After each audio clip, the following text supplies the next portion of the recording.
Hi, it's Missy from Tasty Lessons. In this video, we're going to be making pate choux. Pate choux is considered a cooked dough. So what it really is like a cream puff or an eclair. There's several things that are classic items made out of pate choux. And it's very easy, it's quick, and if you know what you're doing, you can move this into so many different not only desserts, but appetizers. Like you could do a cream puff, you could do a profiterole, which is a little cream puff. You could do eclairs, you could do what's called Paris Brest, which is a round pastry, like a bicycle wheel, because it commemorates the bicycle race between Paris and Brest, France. That has a few almonds on there and usually filled with whipped cream and pastry cream. So there's a whole lot we can do with that. There's a couple things as we're going that I'm going to stress, because this sounds, and if you know what you're doing, it's very easy, but there's a few things that you really need to pay attention to in order for it to come out properly. When you make anything in baking, you usually have a leavening agent. It could be a chemical leavener like baking soda or baking powder. It could be a biological leavener, which is yeast, or it could be a mechanical leavener. So this is mechanical leavening.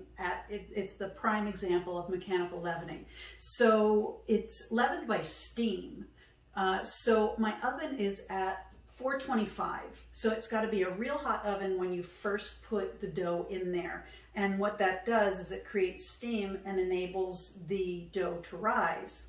And the eggs and the flour are kind of the structure. So if I would put it in there, let it rise and pull it right out, it would flatten immediately, because as soon as it hit the cold air, because there's not enough, the structure, the eggs aren't cooked and the gluten isn't cooked yet. So this is something where you put it in the oven, really hot oven, it rises, and then you turn the oven down to about 250, 275, and you're basically cooking the eggs and the flour at that point to stabilize the structure. And they usually have the profiteroles, cream puffs, eclairs, whatever, are going to be hollow inside. So we're going to know these are done when they are very light for their size and they feel and sound hollow. So let's get started. I have a cup of water and I have my burner here. And I have 6 tablespoons of butter. Now you can use a combination of butter and shortening.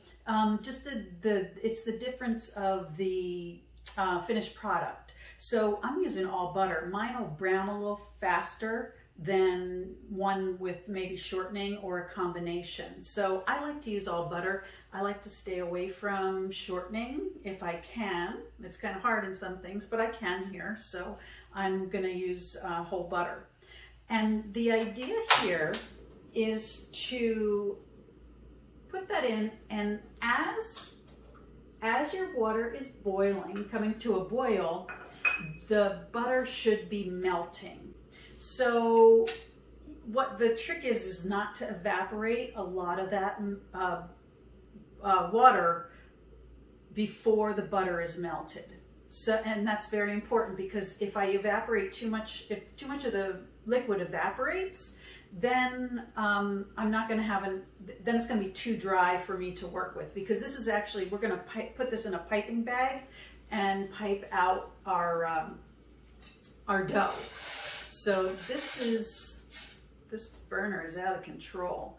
And the liquid is also, you can have different kinds of liquid. I could use a combination of water and milk if I wanted to, and also that'll make it a little softer and it won't be as crunchy.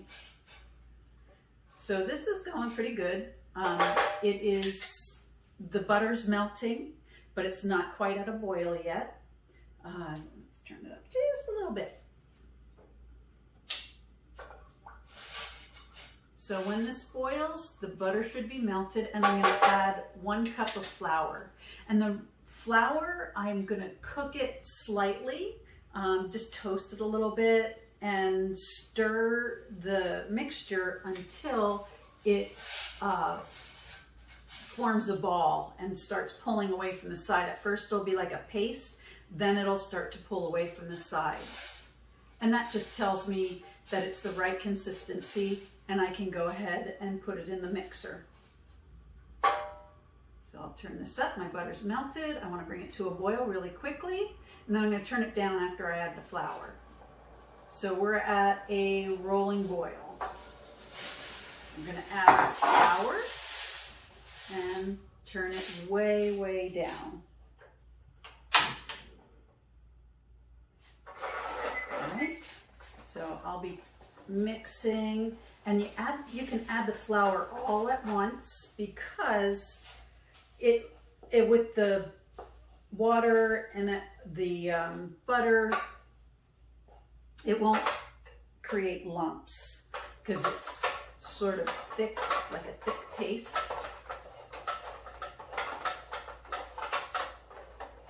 And it doesn't take long. That burner gets out of control. It's way too hot.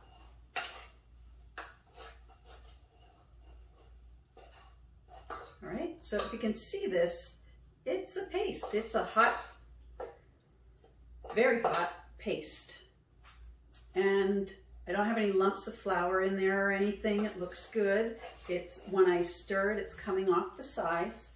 So I need to put it in there. And the purpose of putting it in the mixer is so that we want to cool it down, number one, because I'm going to add eggs next. I want to, number one, cool it down, and number two, I want to develop some of the gluten so that it has some structure. So I'm going to put that at medium heat.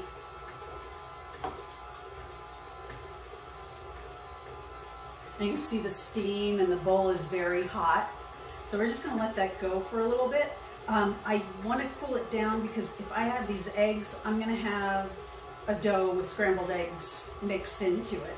So I want to cool that down enough so that I know that the eggs aren't going to scramble immediately when I put them in. And I'm going to add the eggs one at a time. Add one, let it incorporate, add another, and I'm going to be scraping down the sides also. I have either one of these or a rubber spatula. It doesn't matter which one you use, whatever you're more comfortable with. So this is cooling down a little bit. I'm going to start cracking my egg.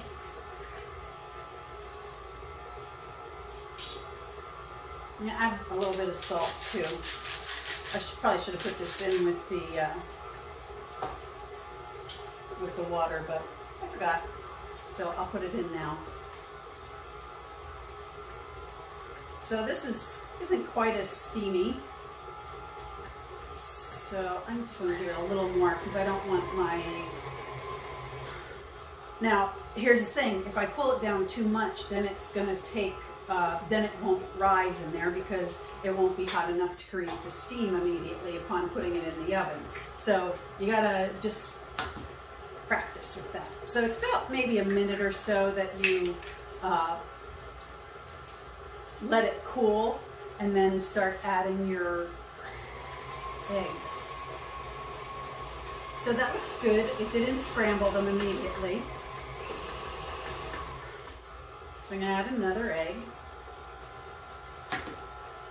Let that incorporate.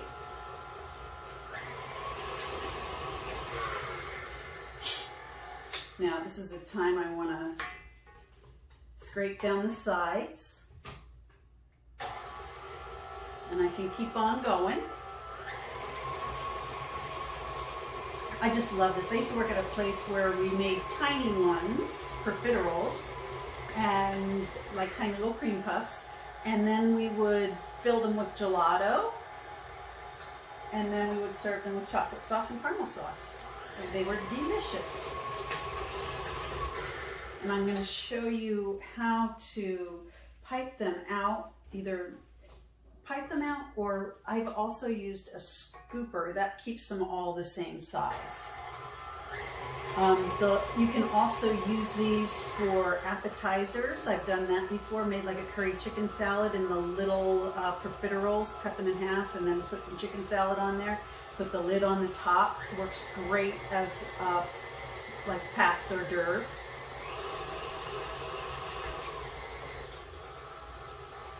Okay, and we got one more going on here. So the whole time I'm mixing, I'm developing that gluten also so I can have some structure to my finished product.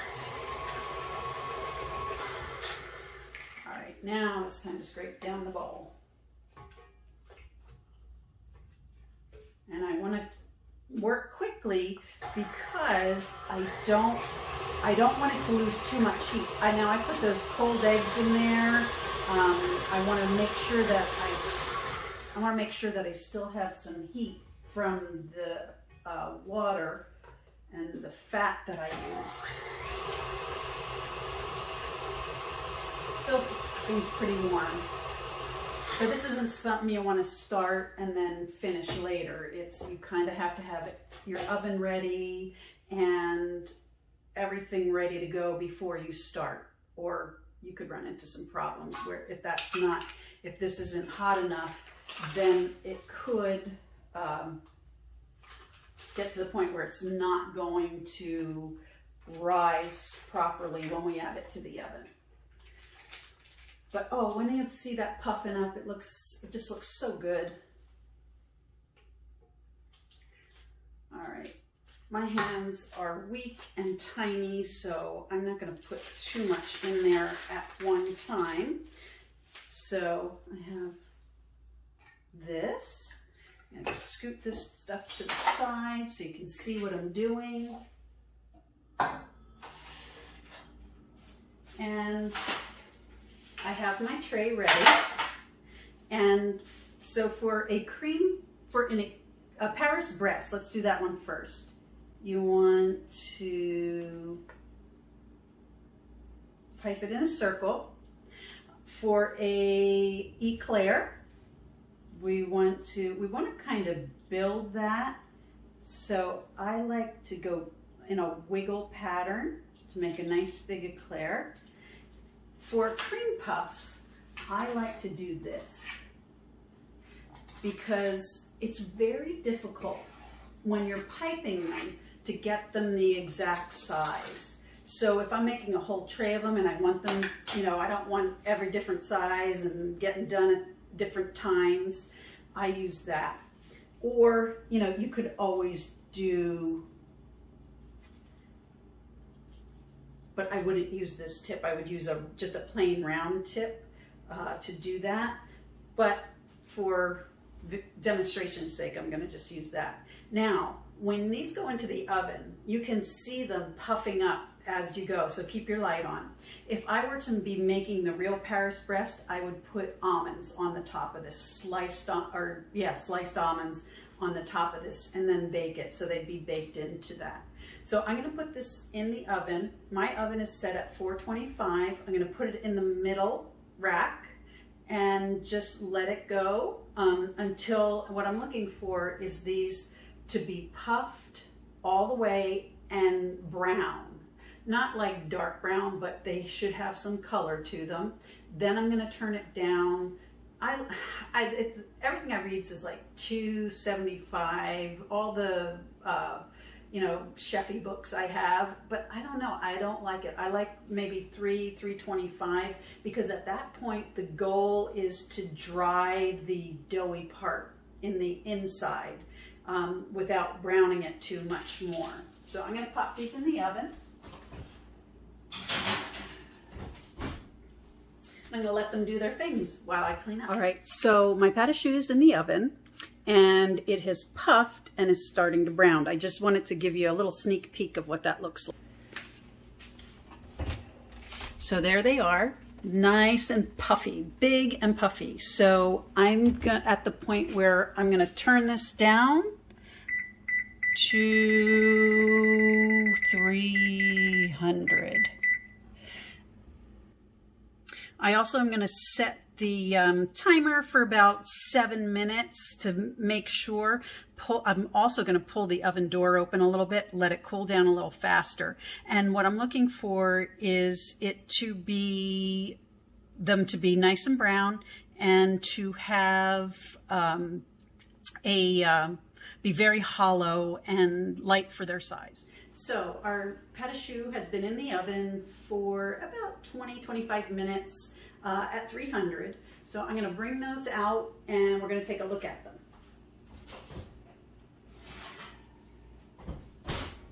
So yeah, they're a lot bigger than they were before. Now, what I want to do here is I want to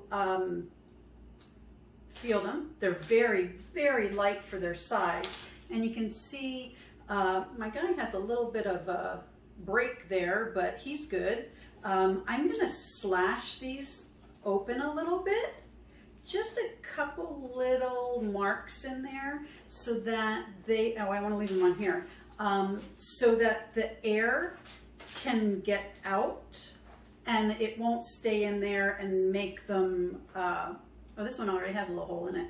I want the steam to come out of there. I don't want it to stay in there and make it kind of wet again, because the whole purpose of us having it in there for so long at 300 was to kind of dry the inside out. So the cream puffs that I did with the scooper, I kind of like them better than the one I did with the, the traditional way with the piping bag. They are more the same size. They kind of look more like a cream puff should. The Paris Brest got okay. I have a little bulb there for some reason, but that's okay. And my eclair, I think I would next time probably do that with, instead of a star tip, just with the regular round tip, but my round tip is too small, I think, for that.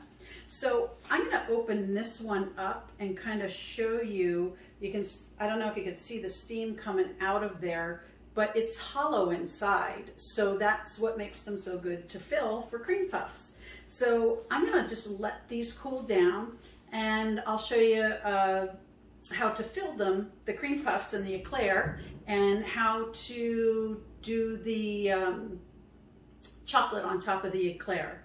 So in a couple minutes, maybe 10 minutes, we'll get started on that. All right, so these have been cooling for about 10 minutes, and now I'm going to make them into what they were meant to be. Just one word of caution though, if you are keeping these, say you want to do them the day before, you want to make sure they are completely cooled down and then store them in an airtight container. That'll keep them as good as they can get for using them the next day. So for the eclair, I am going to use, I just made some pudding. Someday I'll make pastry cream, but I don't have the time or the patience for it right now.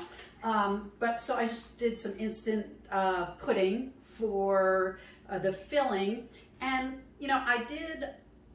I have cut the amount of milk in half and made it, and it was kind of too thick. So this is what I love about this, cooking, and, it lets you be so creative. So I was like, you know what? I have some coconut creamer in there. I'm going to throw that in there, and it is delicious. So this is going to be a coconut cream puff.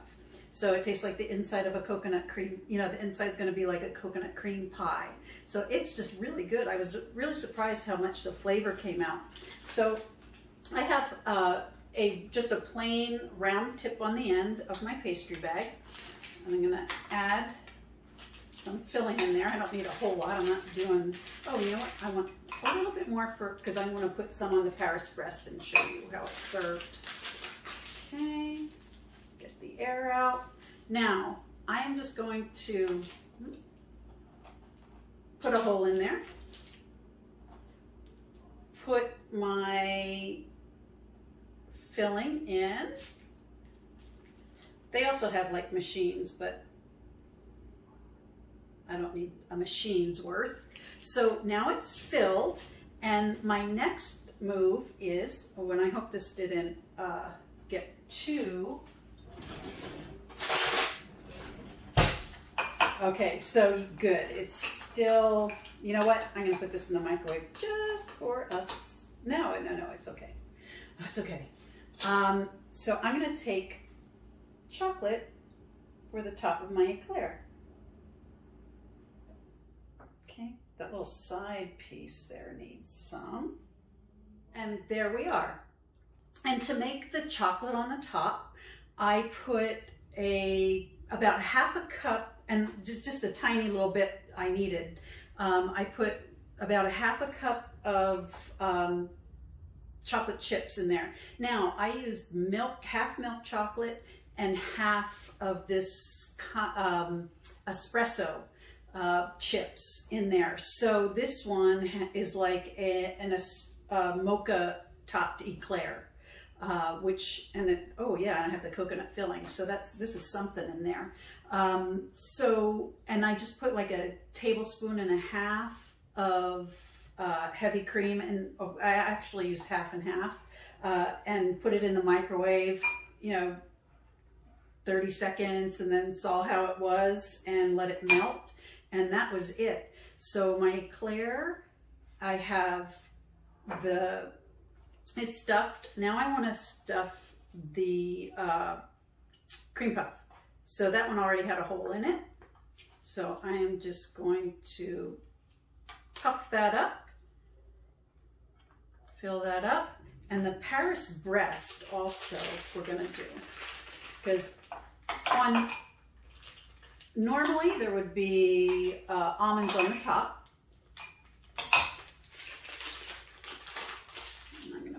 To the side. Normally there'd be almonds on the top, and you would fill it with filling. Some people put a pudding or a pastry cream in there. Sometimes they put both and then top it, and then it's served like that. So I just want to fill my other cream puff. And then to finish the cream puffs, we put powdered sugar on them. And there you have it, our pâte choux, the finished product. And like I said, there's a lot of different things you can do with these. You can put, like this one is apart now, it's all hollow inside. I could put maybe, I used to do curried chicken salad in there, and then maybe put a little garnish, like a little green onion sticking out of the top, and put the lid on, so you would see a little bit of the chicken salad and some kind of garnish on there. And you could put 3 of these and different, maybe do ham salad, chicken salad, and something else, tuna salad, and serve them like that as a lunch or something. So pâte choux is very versatile, and it's really not, once you know the steps and why you're doing those steps, it becomes pretty easy to create. That's just beautiful. And it's another thing, you can change it around. You can put, maybe I want to do half shortening and it'll be crispier. Maybe I want to do half milk and it'll be a little bit softer. So there's a lot of room, as long as you know the basic ratio and the basic recipe, there's a lot of room for creativity there. That's why I love to cook so much. Like just this little thing here, I was like, oh yeah, I'll use the espresso chips. I'll use the coconut creamer and see how it gets. Sometimes it's not so happy, but it allows you, once you know what you're doing, it allows you to be very creative. Thanks for watching, and I'll see you in the next video.